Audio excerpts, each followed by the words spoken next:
and then the court turned to address the defendant. The evil that men do lives after them. The good is oft interred with their bones, and so it will be for you. Whenever your name is mentioned, what will be remembered is the evil you've done. No one will remember that your teachers were fond of you. No one will mention that your friends found you funny and fun to be with. No one will say that you were talented or compassionate.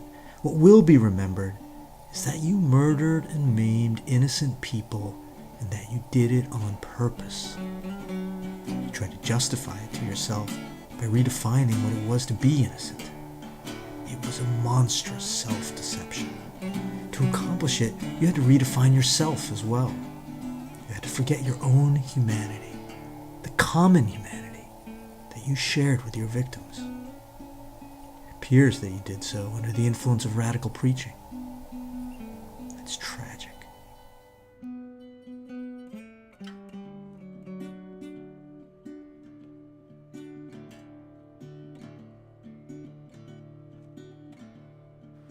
On April 15th, 2013, 2 homemade bombs were set off at the Boston Marathon finish line.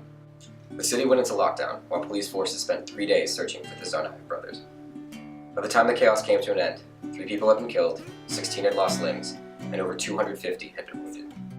When people woke up on that fateful morning, no one would have guessed that Boston would become the target for a violent extremist attack. It could happen anywhere.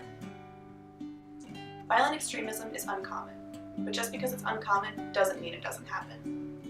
Just about every part of the United States has been hit by some form of violent extremism since 1970.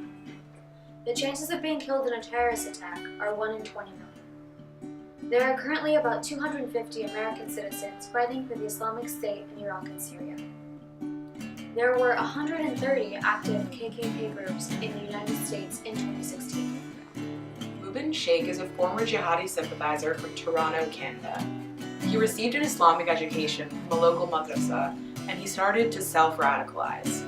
He watched jihadi propaganda videos. However, after 9/11, everything changed for Mubin. He began to study to reacquaint himself with an ideologically moderate belief system. Today, Mubin works with potentially vulnerable Muslim youth to ensure that they don't fall prey to groups that seek to take advantage of them. Inkblot is proud to have him here today to speak about his path to radicalization. Arno Michaelis is a former white supremacist. Faced with emotional trauma as a child, he found himself lashing out with bullying and violence. He eventually came to form one of the largest skinhead organizations in America. After having a child, he distanced himself from the white supremacist movement and found himself having open discourse with those he once hated. Arno is now a peace activist, and we are happy to have him speaking here with us today.